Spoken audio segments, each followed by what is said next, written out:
این داستان لبوبو هستش. طراحان کمپانی پاپ مارت همیشه دنبال ساخت شخصیت‌هایی بودن که نه فقط قشنگ باشن، بلکه متفاوت باشن. اونا دنبال چیزهایی بودن که یک جور احساس تولید کنه. احساسی که بین جذابیت و ترس معلقه.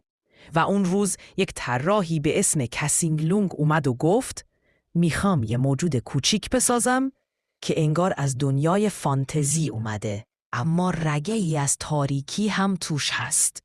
این شد هسته اولیه لبوبو. بامزه اما عجیب، اما دوست داشتنی. و همین تناقض قدرتش بود. چرا لبوبو زود مشهور شد؟ لبوبو هیچ کار خاصی نمی کرد. نه حرف می زد، نه انیمیشن داشت، نه فیلم. اما یک چیز داشت که خیلی از شخصیت‌ها ندارن. هویت بصری منحصر به فرد. چیزی که با یک نگاه توی مغز قفل میشه. حرکت هوشمندانه پاپ مارت.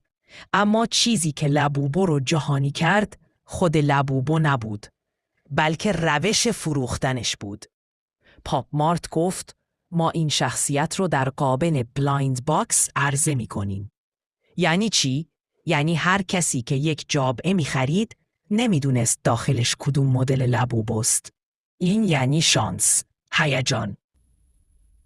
و مهمتر از همه اعتیاد به کامل کردن مجموعه. این مدل فروش باعث شد که یکهو همه دنبال باز کردن جعبه ها بیفتن. انفجار در شبکه‌های اجتماعی. ویدیوهای آنباکسینگ یکی پس از دیگری منتشر شد. هر کسی میخواست ببینه داخل جعبه بعدی چی در میاد. کسی فهمید که این فقط یک اسباب بازی نیست. این یک تجربه است. این تجربه چند ماه بعد به یک ترند جهانی تبدیل شد. نه فقط بین بچه‌ها، بلکه بین نوجوانها، بزرگسالها، کلکسیونرها، هنرمندها. لبوبو یک نماد شد. چرا مردم اینقدر درگیر شدن؟